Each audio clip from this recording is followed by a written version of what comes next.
La basilique de la Nativité à Bethléem. Dans sa crypte se trouve le mausolée indiquant l'endroit où, selon les pèlerins chrétiens, Jésus serait né de la Vierge Marie. L'image classique de Noël dans la religion, c'est l'étable avec l'enfant Jésus dans une auge. Aujourd'hui, des spécialistes tentent de découvrir d'où vient cette représentation. En examinant les évangiles de la Bible, et grâce à des analyses historiques et archéologiques, nous allons épurer 2000 ans de transmission orale et séparer les faits de la fiction. Voici les dossiers secrets consacrés à Jésus.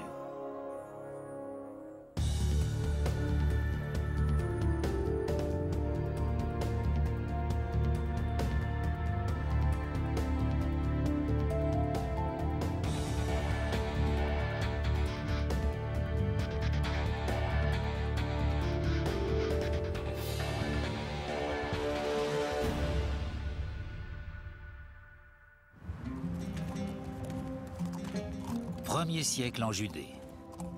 Joseph et Marie, sa femme enceinte, font le trajet entre Nazareth et Bethléem, les Romains leur ayant donné l'ordre de participer à un recensement.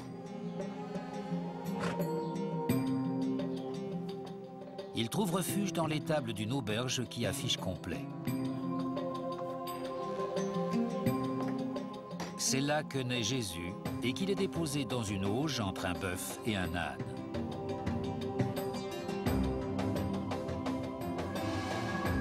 Sous l'œil de quelques anges, des bergers viennent adorer l'enfant, accompagnés de 3 rois chargés de présents.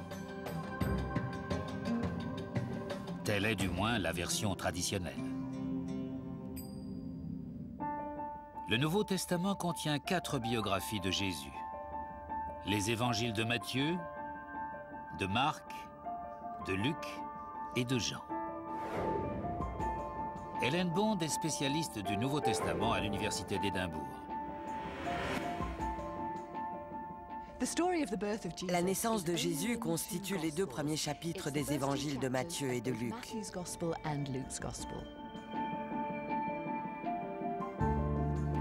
Tout le monde s'accorde à dire que Luc était un compagnon de route de Saint Paul et peut-être médecin. Luc écrit probablement pour un lectorat non juif. Et une partie de ce qu'il veut montrer avec son évangile, c'est la façon dont le christianisme s'est émancipé de ses racines judaïques, comment il s'est répandu dans le monde des non-juifs, ce qu'on appelait les gentils.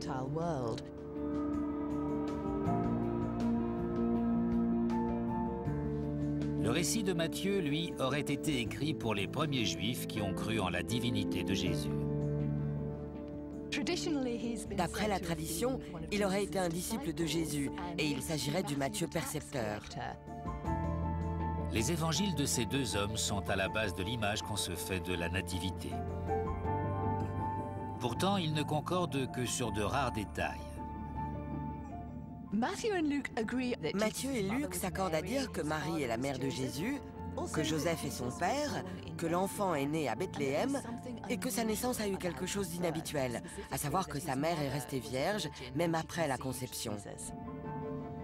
Il y a des bergers chez Luc, mais pas chez Matthieu. Et ni l'un ni l'autre ne mentionne les rois mages. Giza Vermesch est professeur honoraire des études juives à Oxford. Dans l'évangile de Matthieu, il est simplement fait mention d'hommes sages, de mages, d'astrologues. Ils venaient d'Orient, guidés par une étoile, afin de saluer le roi qui venait d'être mis au monde. Dans le récit habituel de la Nativité, ces astrologues deviennent des rois mages, et les évangiles ne signalent pas leur nombre. D'après les historiens, on déduit qu'ils étaient au nombre de 3 en raison des cadeaux que chacun apporte. De l'or, de l'encens et de la myrrhe. Les animaux qui ne sont pas non plus mentionnés proviennent vraisemblablement d'une prophétie de l'Ancien Testament sur la venue du Messie. L'image traditionnelle de l'étable, du bœuf et de l'âne, du bébé, est en fait tirée du livre d'Isaïe. Le prophète dit « Le bœuf connaît son possesseur et l'âne la crèche de son maître. Israël ne connaît pas, mon peuple ne comprend pas. » Autre élément clé du récit, le voyage de Nazareth à Bethléem n'apparaît que dans un seul évangile. Luc parle d'un recensement ordonné par César Auguste et effectué par le gouverneur de Syrie nommé Quirinius. Ce recensement est un fait historique qui a eu lieu au moment où la Judée est devenue une province romaine. Selon Luc, ce recensement exige une coutume aussi inhabituelle qu'improbable. Retourner sur le lieu de naissance de ses ancêtres. Tous les spécialistes ont invoqué ce recensement pour expliquer pourquoi Joseph et sa femme, en fin de grossesse, ont dû entreprendre le voyage difficile entre Nazareth et Bethléem.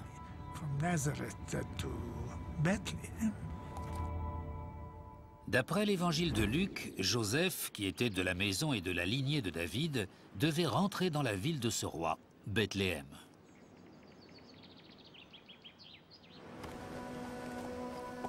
Matthieu n'évoque aucun voyage, mais situe lui aussi la naissance de Jésus à cet endroit. Et c'est Luc qui narre l'arrivée dans la ville où il n'y a plus une chambre de libre à l'auberge. Mais l'évangéliste ne fait aucune allusion à la fameuse étable qu'on retrouve dans la plupart des représentations de la Nativité. L'archéologue Shimon Gibson est spécialiste de la Terre Sainte du 1er siècle de l'ère chrétienne. Il pense que ce village des environs de Jérusalem, datant du 2e siècle avant l'ère chrétienne, contient des indices expliquant que les références à l'auberge sont des erreurs de traduction. Au 1er siècle, les gens qui se rendaient dans un village ou dans une petite ville s'installaient dans une maison qui était réservée à ceux qui ne voulaient pas ou ne pouvaient pas aller chez des habitants ou chez des membres de leur famille. Quand Joseph et Marie sont arrivés à Bethléem, ils ont été invités à séjourner dans une de ces maisons. Le mot grec utilisé par Luc, katalouma, se traduit par salle, pas par auberge au sens moderne. Luc écrit que Marie enveloppa son fils de l'ange et le coucha dans une crèche. Mais pour le professeur Gibson, c'est une nouvelle erreur d'interprétation.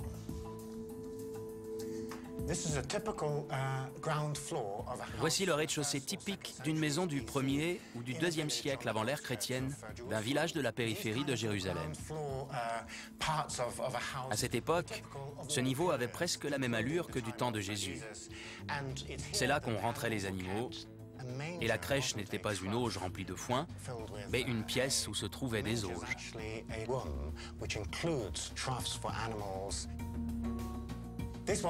C'était la pièce la plus chaude de la maison. Donc, quand on recevait un hôte, on ne le conduisait pas dans les salles du dessus, dans les parties privées, mais on l'invitait à s'installer dans la crèche. Jésus est certainement né dans une pièce comme celle-ci. Des animaux ont donc peut-être assisté à la naissance. Généralement, en plus des animaux de somme, comme les ânes ou parfois les chevaux, il y avait des volailles à l'intérieur du bâtiment. Elles étaient dans des petits poulaillers. Les chèvres et les moutons, eux, étaient à l'extérieur, dans des enclos. Grâce à l'archéologie, l'âne fait donc son retour. Autre figure récurrente de la Nativité, les anges qui planent au-dessus de la scène. Seul Luc mentionne des anges. Ils apparaissent aux bergers et ils leur transmettent un message grâce auquel ces derniers vont découvrir Jésus. Mais rien n'indique qu'ils ont suivi les pâtres jusqu'à la crèche. Là encore, ça fait partie de l'image que les gens ont en tête.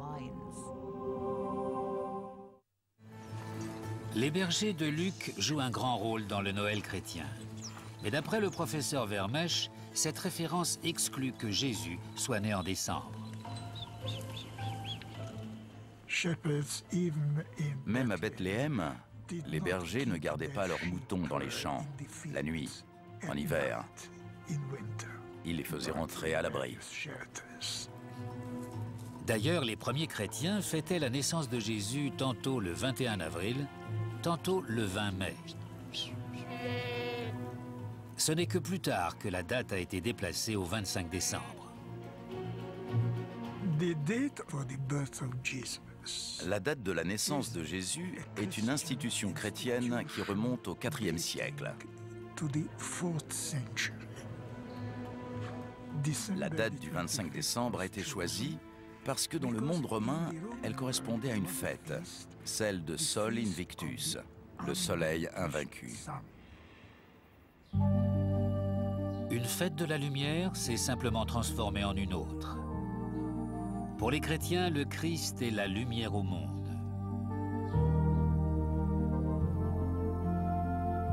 Et ce n'est pas seulement le mois qui fait débat, c'est aussi l'année. Lorsqu'on donne une date à la place de avant et après Jésus-Christ, on peut dire avant l'ère chrétienne et de l'ère chrétienne. Dans ce système, l'année de naissance de Jésus se situe entre 1 avant l'ère chrétienne et 1 de l'ère chrétienne, mais cela prête à controverse. Luc mentionne un recensement effectué en l'an 6 de l'ère chrétienne, l'année où la Judée est devenue une province romaine. Et il associe la naissance de Jésus à cet événement. Il explique aussi que l'enfant est né au jour d'Hérode, que certains ont pris pour Hérode le Grand. Le problème, c'est que cet individu est mort en 4 avant l'ère chrétienne. Si Luc fait référence à Hérode le Grand et non à son fils Hérode Archélaos, son récit ne fait qu'embrouiller les choses, car les spécialistes pensent qu'un recensement n'aurait pas été demandé par les Romains au temps d'Hérode le Grand. Le roi Hérode était ce qu'on appelait un client de Rome. Et les monarques, comme lui, qui étaient des amis, n'étaient pas tenus par les Romains de procéder à un recensement. Vu les contradictions supposées des évangiles, quelle preuve a-t-on que le Jésus historique est bel et bien né? Flavius Joseph, un historien juif du 1er siècle de l'ère chrétienne, fait clairement référence à ce personnage dans ses chroniques. Flavius Joseph a presque été contemporain de Jésus. Il décrit ce dernier comme un sage et comme l'auteur de choses extraordinaires. C'est la description la plus simple d'un Jésus professeur et, entre guillemets, thaumaturge. Un autre événement de l'évangile de Luc permet de déduire l'année de naissance de Jésus.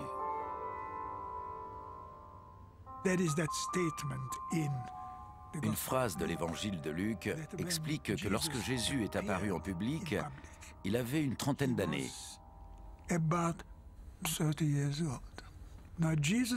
Cet événement a eu lieu très peu de temps après le début des activités publiques de Jean-Baptiste.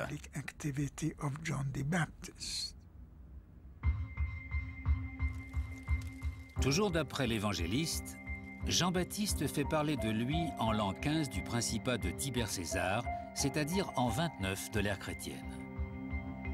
Si Jésus avait 30 ans à cette date, il serait donc venu au monde en l'an 1 avant l'ère chrétienne. Or, il aurait fallu qu'il ait au moins 3 ans de plus à cette date pour avoir vécu au temps d'Hérode le Grand, ou 7 ans de moins pour être soumis au recensement romain. Un écart d'au moins 10 ans apparaît donc dans le récit de Luc.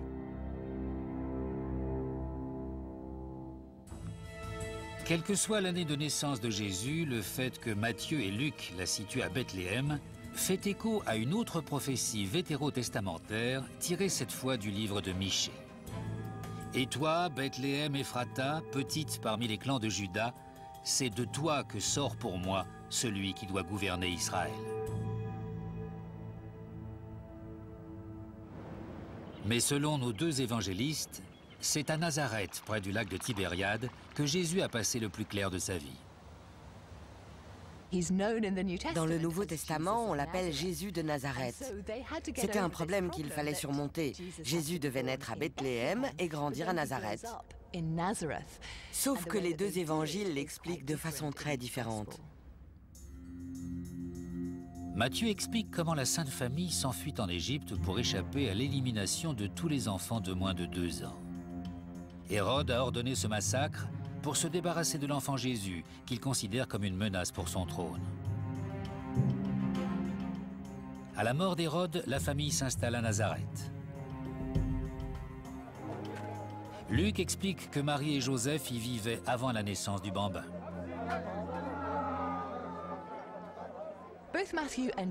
Matthieu et Luc évoquent tous les deux l'Immaculée Conception, mais ils la décrivent de manière différente.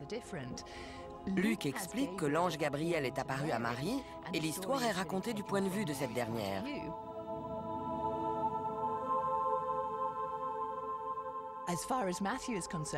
Chez Matthieu, on apprend que Marie tombe subitement enceinte et on s'intéresse à la réaction de Joseph, qui est furieux et qui se demande s'il ne devrait pas la répudier sans bruit. Jusqu'à ce qu'un songe lui souffle de rester auprès d'elle pour élever cet enfant comme si c'était le sien. Tant Matthieu que Luc font écho à une autre prophétie d'Isaïe. Voici, la jeune femme est enceinte. Marie ayant conservé sa virginité toute sa vie, Joseph est souvent représenté comme bien plus âgé qu'elle.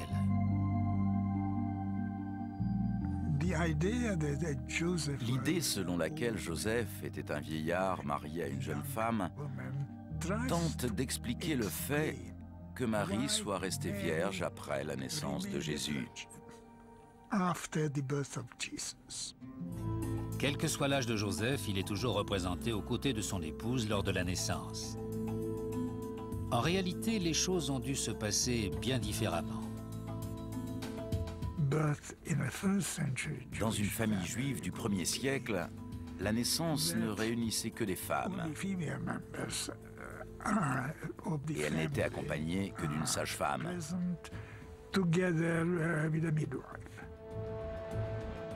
Dans le judaïsme du 1er siècle, bien des choses concernant le corps étaient considérées comme sales d'un point de vue spirituel. Et ces souillures risquaient de se répandre si elles n'étaient pas contenues par les observances et le rituel religieux. Le Lévitique, une des parties de l'Ancien Testament, décrit des règles précises concernant la pureté entourant la naissance. Et des découvertes archéologiques faites à Jérusalem montrent à quel point ces règles étaient strictes dans certaines régions de la Terre Sainte. Jérusalem était la ville de Dieu, et pour être à proximité de la maison de Dieu, il fallait être aussi pur que possible. Comme jadis, la religion prescrit toujours un bain de purification spirituelle. Chaque foyer juif du 1er siècle avait son mikvé, un bain rituel pour la purification. Lorsque Marie a donné naissance à Jésus, les règles de purification en vigueur interdisaient apparemment aux hommes d'être présents. Pendant que Marie accomplissait le rite de purification dans le bain prévu à cet effet, il n'avait pas le droit d'entrer dans la pièce où ça se déroulait, pas plus qu'il n'avait le droit de toucher le bébé.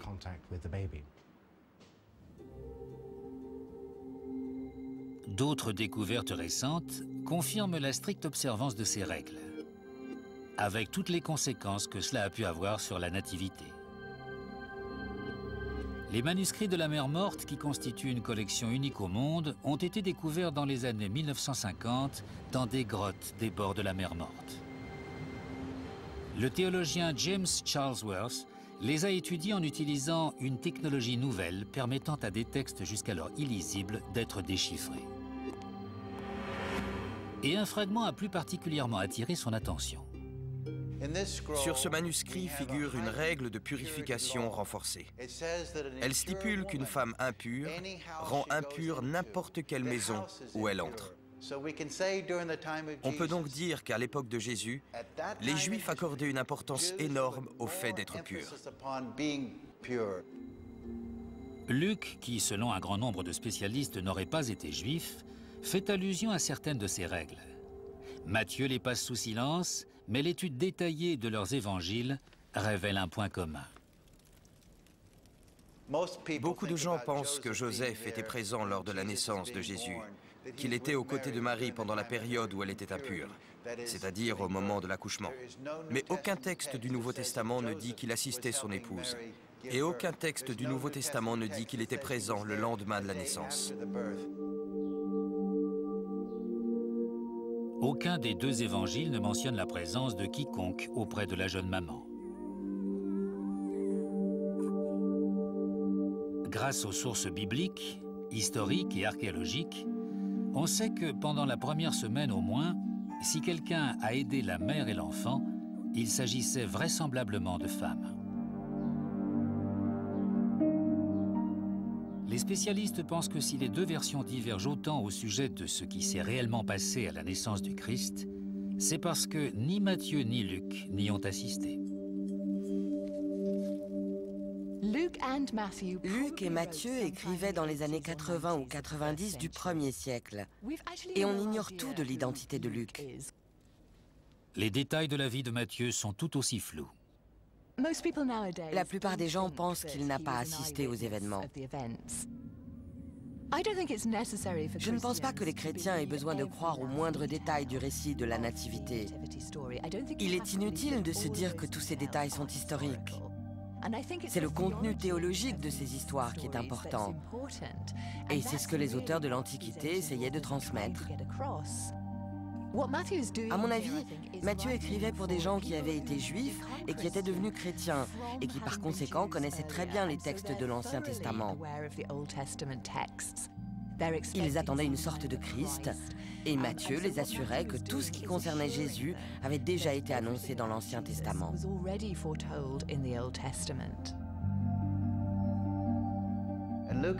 Luc transmet un message très similaire. Jésus est le Christ. C'est le mot grec qui signifie Messie. C'est le Messie pour les peuples du monde entier. Luc est donc plus universel. Matthieu a un public, Luc en a un autre, mais le message est le même. Luc souligne l'humilité de Jésus, Matthieu sa royauté. La scène traditionnelle de la Nativité. Un patchwork des évangiles de Matthieu et de Luc, de prophéties de l'Ancien Testament et de plusieurs siècles de suppositions. Mais en filigrane se cache une vérité toute simple, celle de la naissance du Christ. Derrière tout ça, peut-être dans les coulisses de l'histoire, on découvre l'ombre d'un homme, d'un Galiléen qui va descendre des collines de Nazareth pour changer notre monde.